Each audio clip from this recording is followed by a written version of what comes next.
Good morning, my awesome friends and followers of my outstanding YouTube channel and my members. Thank you. We're moving in a direction of transparency, no bullshit, and we head towards a direction where, I don't know, is it our safe zone? Our comfort zone? We have to, don't we? We have to keep moving forward. Before I start and I get into all the nonsense, thank you. I say thank you to all of you. Some of you tuned in last night to watch my my live stream. It was nice to have so many great people in the chat. Thanks for the messages. I mean, they're constant. I get some on Instagram. But I've decided about the Instagram thing. I'm not going to answer calls coming in on Instagram because Instagram's quite strange. Because you can follow me on Instagram, and if you're a subscriber and I get to see you're a subscriber and I recognize you, what I tend to do is I follow back if I can, and I recognize you as a subscriber, I follow you back. But then that opens up a whole can of worms, doesn't it? Because then it means that you can call me on Instagram, and sometimes stupidly I answer the phone. I don't answer the phone on Instagram. I don't. I woke up the other night stupidly and I answered the phone to someone telling me, I'm being chased by Snoop Dogg. I'm being chased by Snoop Dogg. And I just thought, oh my God, this person's high as shit. So yeah. But if I recognize you on Instagram, I will follow you back because it's nice to be followed. It really is. And it's fantastic that you have so much support. And I enjoy it. And I enjoy interacting with people. I actually called up one of my subscribers yesterday and we had a lovely chat. She's a retired police officer. And we had a lovely chat about her and her husband and her son and stuff, and it was nice. And that only started because she sent me a message saying, Trevor, reference your book First into Singing. What's the text like in it? Because I want to buy it for a friend and she's got problem reading and I just want to make sure the text. So I actually called her up and we had a chat live and I actually showed her the text in the book. So that was quite nice. But anyway, what's happening? First into Singing is sitting at number 42 in Amazon's top 100 bestsellers. That is fantastic. Ladies and gentlemen, I'm going to be honest with you. Amazon sells hundreds of thousands of books every day. So to stay in the Amazon top 100 is actually very, very hard to do. But I'm doing it thanks to you, thanks to other YouTubers, thanks to RHR Jen. She's been pushing my book out in the US on her massive YouTube channel, which is bigger than this channel, and she's been pushing it, and so you've all helped. But just remember that if you do purchase a copy, make sure you leave a review. What else is happening? Well, in the news today, I'm going to give you something in a minute, some good sound advice actually, and I hope you take it, but then don't throw it back at me. I'm about 99% sure this is going to happen.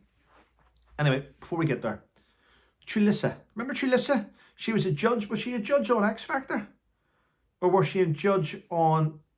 I think she was a judge on X Factor. Yes, she was.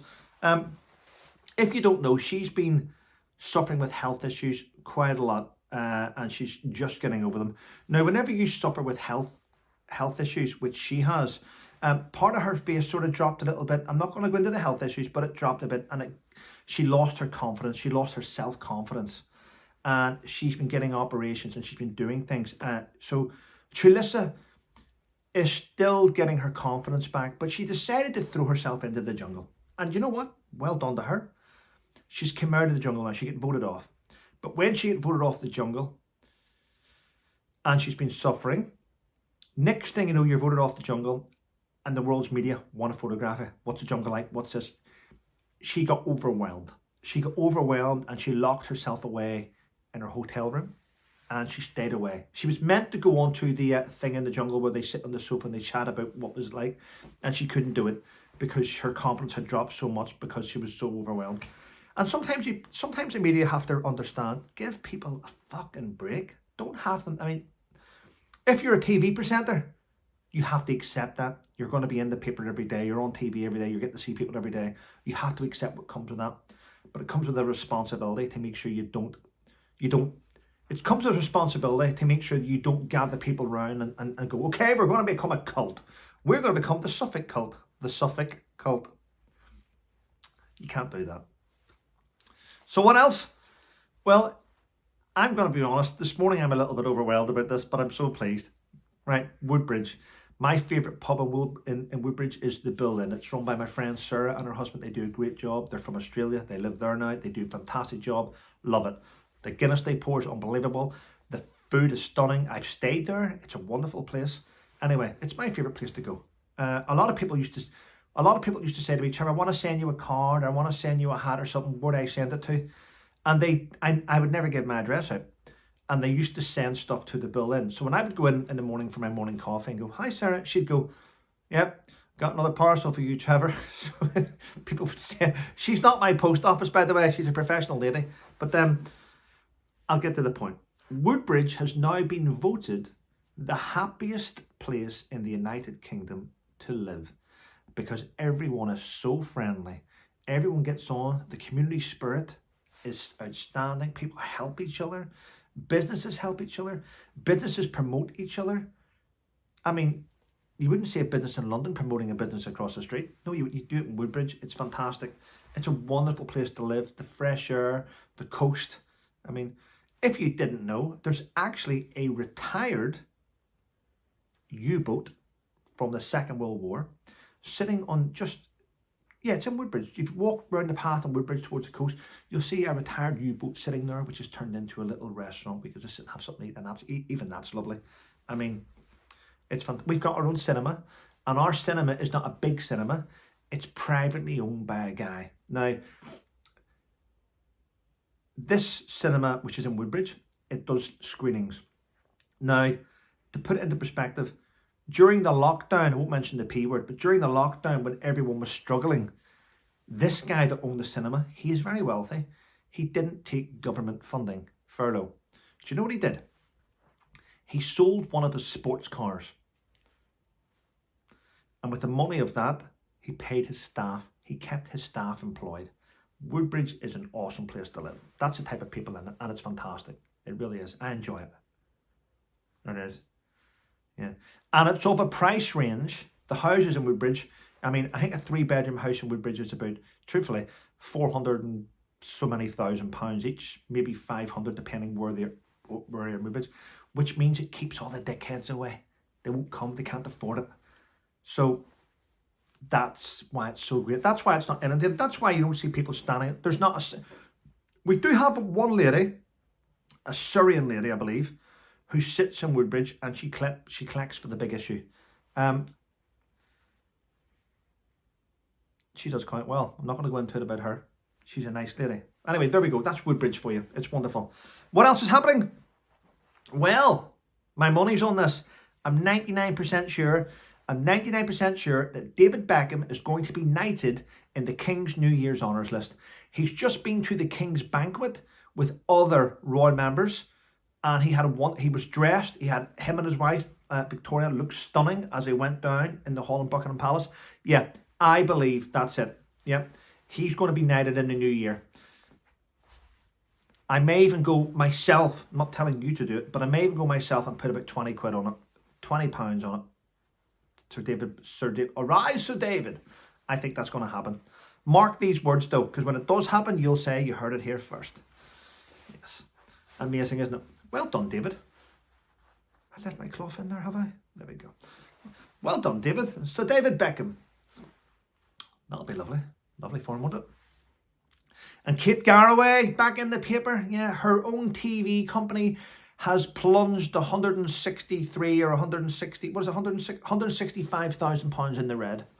Now, I'm going to be honest, I don't understand how this works when you're that level. She has best-selling books. She's been a presenter for so many years. She owns a couple of houses. I think she had to sell a house to pay off her husband's medical bills, right? But to be fair though, and I will be honest, to be fair, she's extremely lucky to be able to put her past husband where he was, because the rest of us in the UK, whenever something's wrong with our family members, it goes through the NHS, and we do our best to try and get through. And the NHS do a wonderful job. They do a great job. I have an issue with the board of directors of the NHS hospitals, like the NHS Trust. I think they're a waste of space and they waste money. But that's not to say the nurses and below them don't work extremely hard, because they do. The nurses, not all doctors, but some doctors work extremely hard. There's different types of doctors in the NHS. The surgeons and the ones which do all the medical things are fantastic. It's just the shitty ones at the bottom, you know, the ones that aren't doctors quite yet, but want to have full doctor's wages. I mean, it's like going. I mean, imagine if the world was to guide itself on how trainee doctors work. Imagine a student going in and going, well, I think I should get the same wages as a teacher. But you're still learning. Doesn't matter. You should get the same wages as a teacher. I'm putting in the same hours. It's like a recruit, isn't it, in the army, going through training, going, I want the same wages as a sergeant. When I'm learning the same stuff, I'm putting in the same hours. Yeah. Anyway, that's me being flippant, clearly. Me being flippant. Yeah. And by the way, an ex-MasterChef contestant has now spoken out in defence of Greg Wallace and said, listen, stop.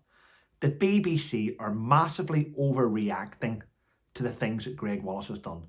For instance, Greg Wallace has done this. Now tell me if you think this is bad. They're doing the show in MasterChef. They have a translator there, right? Do you know at the bottom of the screen, if you watch sometimes the news, at the bottom of the screen, you'll have someone there translating, doing sign language at the bottom of the screen. That type of stuff, yep. Right. It's been reported that Greg Wallace once said to the translator, what's the sign for big boobs? And the translator did it for them, right? Now he's being investigated for that. I mean, the BBC, they're a disgusting platform. And I believe that no one should have to be forced to pay a TV license.